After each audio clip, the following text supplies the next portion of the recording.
Josh, Tennessee Gunroom here today. Wanted to talk to you for a minute about the Vortex Viper Red Dot. I've had a couple of these. This one I actually did not pay for. This one actually was on a Ruger 57 or 5.7 when I picked it up. I did take it off because I do carry that pistol in a shoulder holster. I'll do another review on that at another time. But with the shoulder optic, or shoulder holster, I apologize, that I used, the optic would not fit with the shoulder holster, so I took it off. I'm going to try to give as honest a review as I can with this. I do like it, if I'm being completely honest about it. It does have a couple things that I wish were different. But for the price point, it's really not bad, but we will get into it. When you get it, and I do have, like I said, I did get this used. I am missing a couple of things that it does come with. It does come with the owner's manual, obviously. It comes with a flathead screwdriver. It also comes with a Torx bit to torque everything down. I do have it. I think it's in a different optic box. I'm not exactly sure where it is, but it does come with that. And you do come with the Vortex rubber cover. Now, I will say, too, when I had this on the weapon, the way my optic is mounted, it sits right up against the rear sight. And this is a low mount. I can co-witness with the sights. But it sits right up against the rear sight, and it did, like, my cover kind of sat on it kind of like that. If you can see that. It didn't really go all the way down. That's not really a flaw or whatever, but putting that cover on, it didn't want to, you know, go all the way down the back. And like I said, it's just because with mine, yours may be different. With mine, it sat all the way up against the back. If you were running this on like an AR or something, obviously you wouldn't have that issue. But then you have the optic itself. This is the base plate that I run on the 5.7. I'm not sure if that's the one it came with or not. It does come with the Picatinny rail mount as well. Then you got some screws and a cleaning cover and some other stuff that it will come with. Now, with all that being said, like I said, I was running this particular one on a 5.7. So obviously I had no issues recoil-wise or anything like that. And I have ran them in the past, not this one, but other ones in the past on an AR-15 style platform. And I didn't have any issue with it holding zero or anything. It did hold zero really good. I actually will probably build an AR pistol, and I will for closer range, and I probably will put this on it just, you know, for like a close quarters, maybe home defense, maybe a 300 blackout pistol is what I'm thinking about building. And I'll probably throw this one on there because right now it's just sitting in the safe. But anyway, we'll kind of get into some of the dimensions and stuff on it. So the front height, end to end, now this is without the rail mount on it, end to end front height, or top to bottom, is 1.02 inches. Lengthwise, it's 1.81 inches, and the rear height is a 0.35 inches with a width of 1.06. And it does weigh right at 1.03 ounces, and I do not know if that is with or without the battery, if I'm being completely honest. But I mean, it's super light. I mean, you're not even going to know it's on a weapon, regardless of what kind of weapon you put it on. Magnification is a 1x magnification right off the rip, and they are 6 MOA dot in it, which is, you know, it's a decent sized dot. You know, it's not too small, not too big. It's a good option to you know, be able to pick up your weapon and be able to find that dot really fast. 6 MOA is a decent optic, or decent size dot for this optic, especially if you were going to run it on like a PCC or an AR platform, something like that. The max windage and elevation is 120 MOA each, and it does adjust in 1 MOA. Now, they do claim it is parallax free, but they also claim that all mini red dots will have some form of parallax in them, but they say the amount that this one has, it is considered parallax free.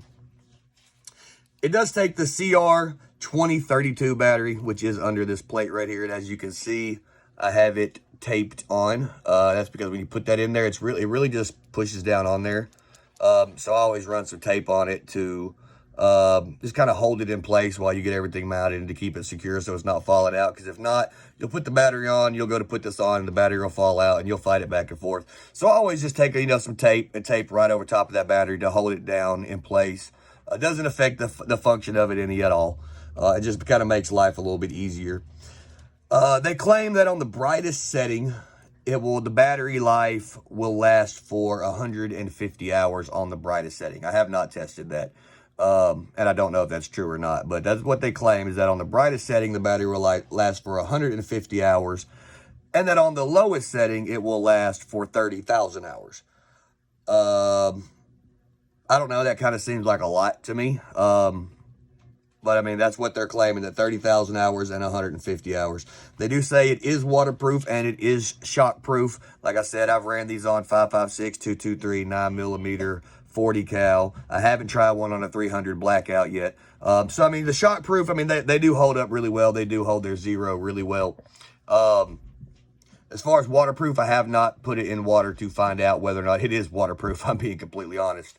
I've carried them before on pistols, and you know, it's rained and got wet, and it's never affected it at all.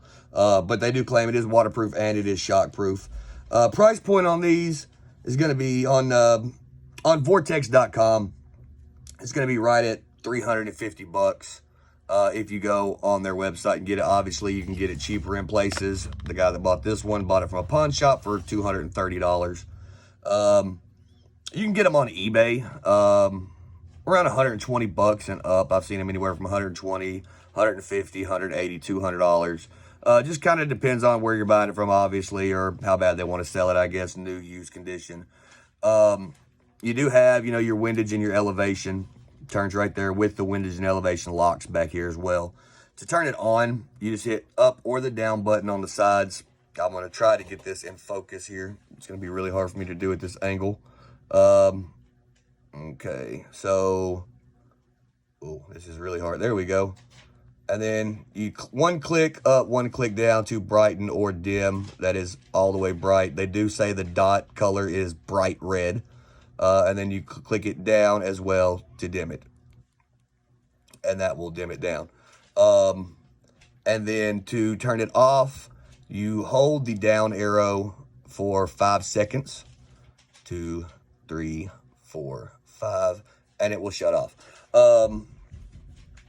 Now, my only real argument with this optic on like a carry pistol is the fact that it doesn't have auto on or auto off color adjustment for the red dot. So, you know, when you put it on, you have to remember to turn it on. You have to remember to turn it off when you take it off. And it also doesn't have a, you know, dark to bright adjustment where the dot automatically adjusts. You know, you're inside, you have your dot set, you put it in your holster. You go outside, it's way brighter. You know, you draw your weapon and now your dot is not nearly as bright as you thought it was. So, you know, you just have to click that. So, I mean, for a competition standpoint or something like that, it's not as big of an issue because, you know, you can set it before you start a match. My take on it, though, is just, you know, when I need it, I don't want to have to be trying to fumble for these buttons in a EDC setup to, you know, adjust my dot up or down so I can see. That's my real only issue with that, and I do wish it had an auto off feature. If you leave this thing setting with it on, it's just going to stay on. Now, they do say it'll last for, you know, 150 hours on high or 30,000 hours on low. So, I mean, it may not really make that big of a difference. I do just wish, if nothing else, it had a auto off, even if it didn't have an auto on, where if it stayed dormant for so long that it would automatically kick off. But other than that, they are super rugged. I mean, they will take a beating as far as, I mean, I've put, this one in particular, I've only put probably 150 rounds through this on my 5.7 when I had it on there. I don't know how long the guy had it on before me. Now, as far as running them on ARs, I have ran several hundred rounds through them, and I've never had an issue. They have held zero very well, and they have worked better than other optics, in my opinion, especially for the price point. It's really hard to beat. Like I said, you can throw this on a weapon, and you know, you sight it in. They're really easy to get dialed in. And I mean, that's it. You just run the crap out of it. It's gonna hold zero. It's gonna take a beat, and just remember to turn it back off when you're done. And that will, I mean, it'll get the job done. For the price point, it's kind of, like I said, it's kind of hard to beat. They don't look bad, in my opinion. I do like the setup on them. Like I said, I just took this one off because the shoulder holster on my 5.7, you know, like I said, it wouldn't fit. But Like I said, I probably will throw this on a pistol build, an AR pistol build. Anyway, that's all I got for you today. If you like the video, hit the like button, comment, subscribe, share it with your friends, and I can't wait to see you next time. This is Josh with Tennessee Gun Room.